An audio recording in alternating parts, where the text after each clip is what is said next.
আমাৰ মাংগলিক যুগৰ কাৰণে খুব মাংগলিক যুগ খুব ষ্ট্ৰং আছিল। ষ্ট্ৰঙৰ কাৰণে বাবাৰ মহাদেৱত ছোৱালী মানুহৰ মাংগলিক যুগ থাকিলে শিৱৰ লগত বিয়া পাতি দিব লাগে। গতিকে এওঁক আজি পূজা একদম শিৱৰ দৰে জোগাৰ মণ্ডলখন আঁকিছোঁ, সিদ্ধিমণ্ডল আঁকিছিলোঁ। গতিকে এওঁৰ মাংগলিক যুগ আছে, এই মাংগলিক যুগৰ কাৰণে শিৱৰ লগত বিয়া পাতি দিম। মন্ত্ৰ আছে, এই মন্ত্ৰৰ জৰিয়তে এওঁক শিৱৰ লগত বিয়া পাতি দিয়া হ'ব আৰু বাবাই যদি আশীৰ্বাদ প্ৰদান কৰি মাংগলিক যুগটো খণ্ডন হয়। ইয়াতে হেৰি থাকে লুচি, পায়স, চুজি এইবিলাক থাকিব।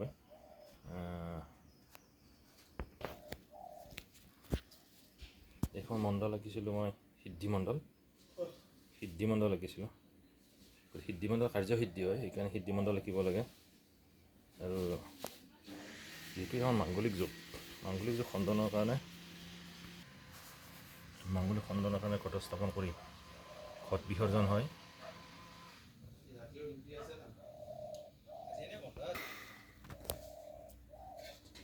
আৰু বৈদিক তিৰোতামানৰ যিখিনি নিয়ম থাকে, গা ধোৱাৰ পৰা আদি কৰি যেনে কইনাক গা ধুৱাব লাগে, মাহ সানিব লাগে, এইবিলাক কৰা হ'ল। এতিয়া এওঁক বহাইছোঁ কিয়, বাবাক আৰাধনা কৰিব দিছোঁ যাতে এতিয়াও মাংগলিক যুগটো খণ্ডন হয়। বাবাৰ চৰণত তেওঁ পত্নী হিচাপে গ্ৰহণ কৰে, বাবাই যাতে পত্নী হিচাপে গ্ৰহণ কৰে, তেওঁৰ সমস্ত যি দায় দোষ মাংগলিক যুগৰ পৰা আদি কৰি এইবিলাক দায় দোষ খণ্ডন কৰে আৰু তেওঁক যেন আশীৰ্বাদ প্ৰদান কৰে। কিছুমান এতিয়া কিন্তু ঘটস্থাপনৰ মাটি চব কৰিব লাগে হয়। আৰু কিছুমান বিয়াৰ মন্ত্ৰ আছে, এই বিয়াৰ মন্ত্ৰৰ জৰিয়তে খণ্ডন কৰা হ'ব।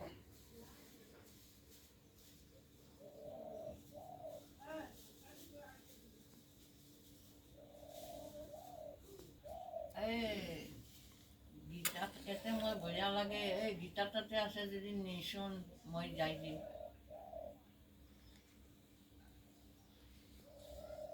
মই কেনেকৈ যাম? এই চাওক, এওঁৰ মুখখন একদম উজ্জ্বলাটোৰ আহিছে, দেখি না? এই চাওক, মুখৰ উজ্জ্বলাটোৰ বাঢ়ি গৈছে। গতিকে মোৰ বিশ্বাস আছে বাবাই আশীৰ্বাদ কৰিব আৰু তেওঁৰ ৰিজাল্ট ফাইনেল মাংগলিক যুগটো খণ্ডন হ'ব বুলি মোৰ কিয় বিশ্বাস হৈছে। মণ্ডলখন এই যিখন মণ্ডল আঁকিছে সিদ্ধি মণ্ডলখন ধুনীয়া হৈছিল।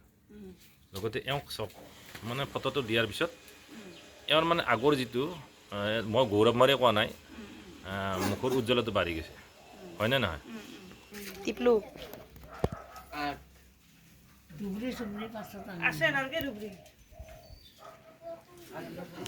মাংগলিক যুগ খুব ষ্ট্ৰং আছিল।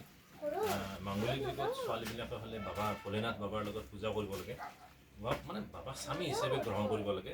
মন্ত্ৰ আছে, সংকল্প আছে। প্ৰথম ঘটস্থাপন সংকল্প লৈ কি উদ্দেশ্যে মাংগলিক যুগ কেনেকুৱা ধৰণৰ দোষ, এইটো সংকল্পত ক'ব লাগে। শিৱলিংগক যি উই মাটি যিটো শিৱলিংগ বনায় সেইটোক স্থাপন কৰি আবাহন প্ৰতিষ্ঠা কৰিব লাগে। তেওঁৰ যি মাংগলিক যুগটো খণ্ডন কৰিব লাগে। এই মাংগলিক যুগত ছোৱালীবিলাকৰ হ'লে উই মাটিৰে শিৱলিংগ বনাই শিৱৰ লগত বিয়া পাতিব লাগে। ল'ৰা হ'লে বা ৰামকলৰ লগত এইবিলাক বিয়া পাতিব লাগে।